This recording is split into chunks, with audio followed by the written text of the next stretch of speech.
Hey everyone, Chef Rob here. Today we are making masala pork chops with an apple onion chutney, a recipe guaranteed to take your pork chops to that next level.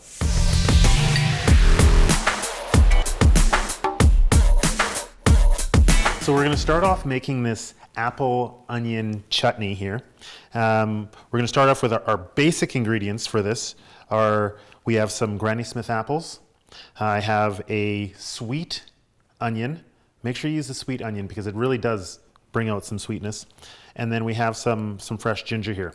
There's a few more things that go in to this chutney, but I'm going to walk you through it as we do it. So first of all, we're just going to start by just getting a little bit of some diced onion here.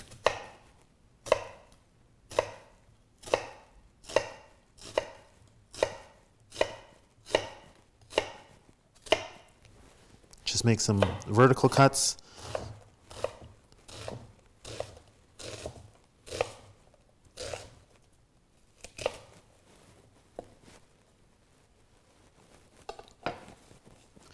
So we got a little bit of onion here.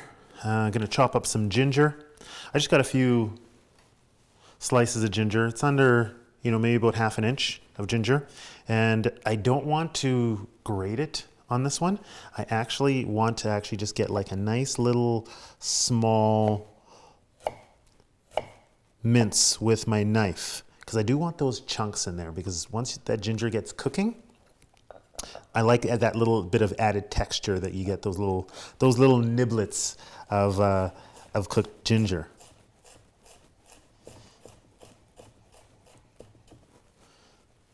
So we'll make sure that we get that niced up. We just want like a nice little small dice. If you have some of your pieces are a little bit bigger than others, then don't worry about it too much. It's going to make everything just kind of come right together.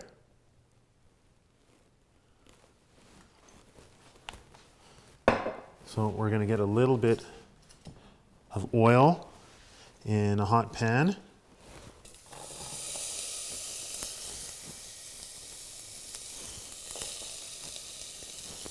Get that onion in there. These onions have to start cooking and caramelizing. You always want to start off with whatever takes the longest first. That way at the end of the meal, everything comes together at the same time. So while these onions are cooking, I got my ginger ready. And then I'm just going to take some apple here. Now, it's up to you how you want to do this apple. Some people like it peeled. I personally like the skin on for a little bit of extra texture. So I'm just going to cut around here. I got 2 apples, and I want to make some nice chunks. I don't want it to be too fine, so I'm just gonna make these about medium-size chunks, and then just give it a chop. Again, like I said, don't be too concerned about the size of your dice. This is going in it's a chutney, right? So we don't really have to be perfect on this. We just want all the flavors to come together.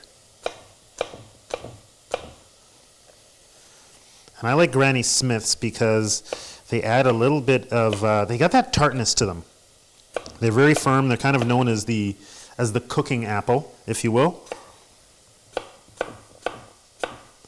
But they're delicious to eat on their own. So again, we'll start with this second apple here. We're just going to cut around the core. Very simple. You can nibble on those pieces after.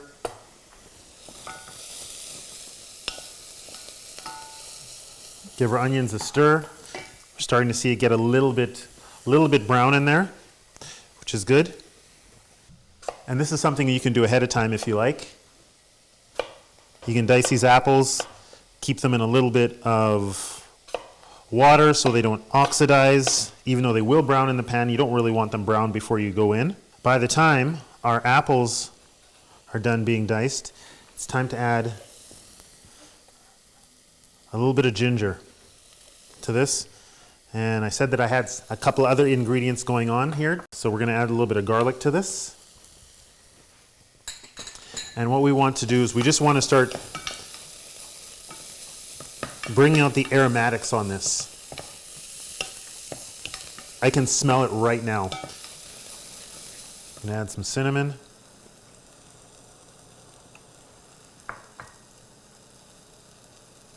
Gonna add some nutmeg. Gonna add some cardamom.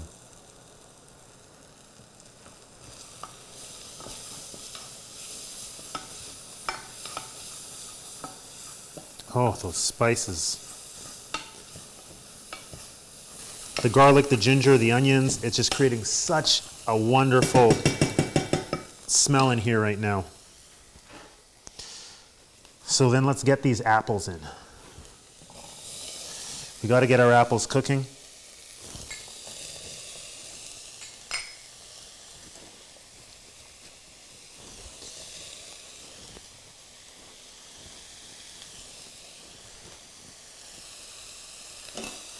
The smell off of this right now, with the onions, the garlic, the ginger, and now all those spices in there, it's smelling pretty incredible in here right now.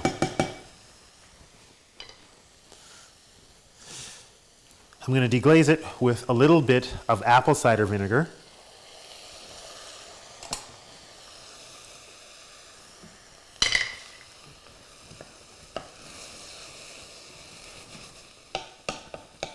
And that's gonna bring up help with the tang and the tartness of it.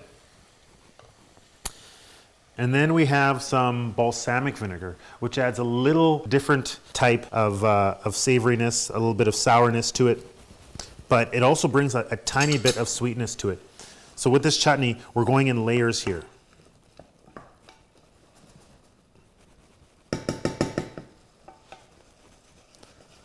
So right now I'm just going to let this cook for a couple minutes before we add our next ingredient.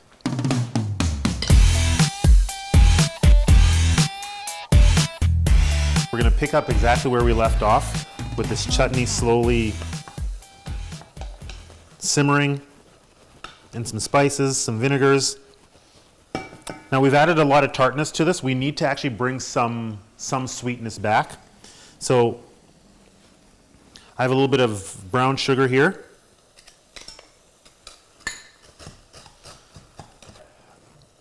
I like my chutneys, well, this chutney in particular, I like this a little bit more on the sweeter side. So I'm going to add a tiny bit of honey to there, just a little bit.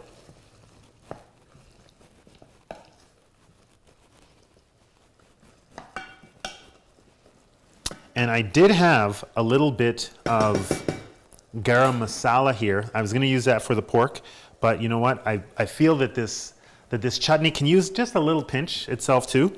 This garam masala's got a little bit of heat to it, so it's going to balance out very nice with the tartness, the sweetness, and now just a little bit of heat. So I'm going to add a tiny pinch.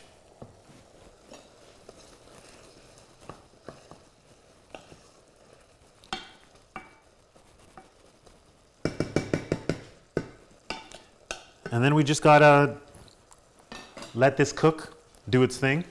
And in the meanwhile, we can prepare our pork chops.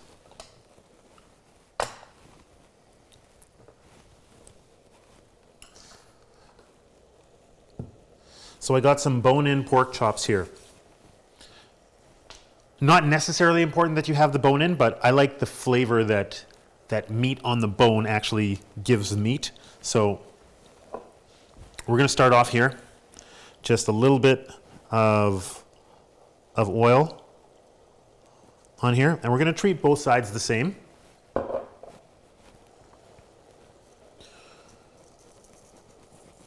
Going to give it salt. Meat needs salt. And then I have this garam masala that I talked about, but I also have this other spice. It's called amchur. Now, amchur is dried green mango that's been ground into a powder. I'm only using a little bit of it. It kind of adds a little bit of a, almost a little bit of a citrusy flavor. So I'm going to add that to the masala. Give it a good mix with my hands there. And I'm just going to make sure that this pork gets nice and seasoned. You really want to make sure to get that seasoning in there. Then we want to flip it over and do the same thing.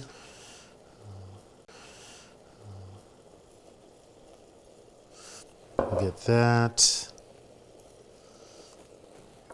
Get all those spices in there. Still need to salt this. Haven't forgot about it.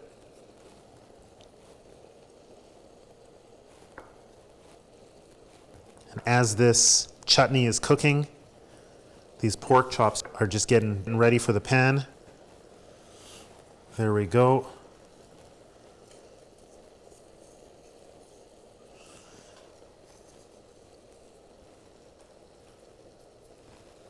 Get some seasoning on there. And then we are going to heat up a cast iron pan. And while that's getting hot, we're just going to give this chutney a stir.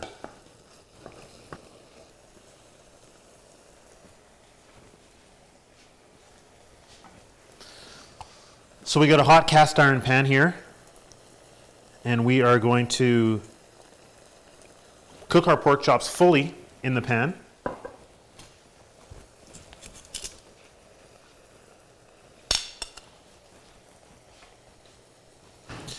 You always want to make sure that your pan is nice and hot.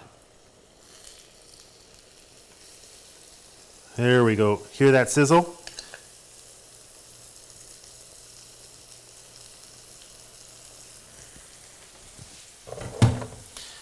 If your pan does not sizzle, your pan is not hot enough.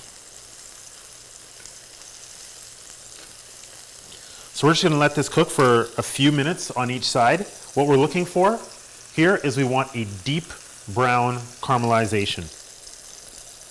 Now the great thing about all these spices on here, spices always like to, they show their personality more when they're toasted or heated. So once we have all of these spices on here, they're actually really going to show a lot more in the final product. So be patient, let your meat cook. In the meanwhile, enjoy the aroma of the apple onion chutney.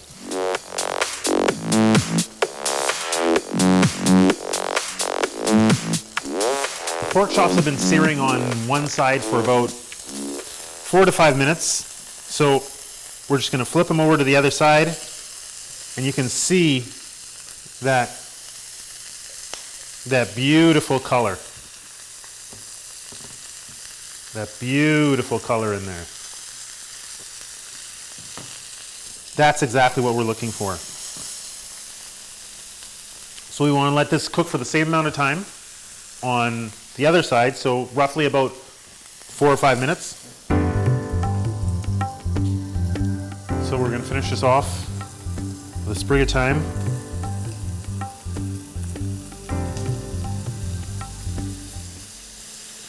We're going to melt some butter in there. And what we're going to do is we're just going to baste. It's getting nice and golden, which is exactly what we're looking for.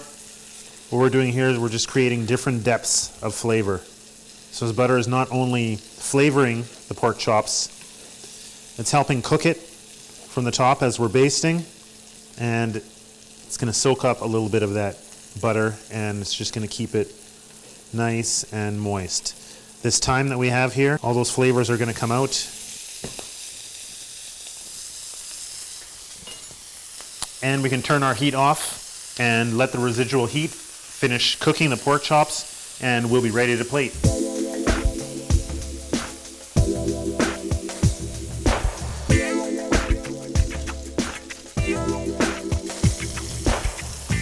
So After our pork chops have been cooked, we are going to let them rest for a little bit. It's very important to let your meat rest. There's a lot of juices, a lot of things happening in there, and what we want to do is we want everything to kind of stay together. A lot of times when people don't let their meat rest, as soon as you slice into it, all this juices and everything comes out of it. What we want to do is we want all of that to stay in there. So let these pork chops rest at least 5 to 7 minutes before you even serve them.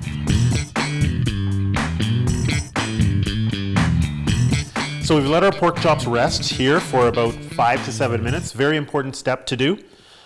And now the most important step to do next is we actually eat. So this chutney's been simmering. It's nice. It's chunky. It's still moist. We got a little bit of sweetness there, and I'm just going to put it all over this pork chop. And I can't wait to get in there.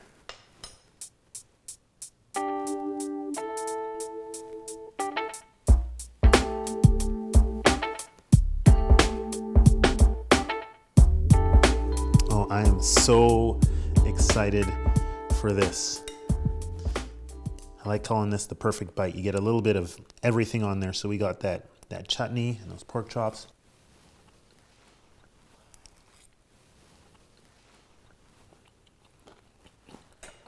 Wow.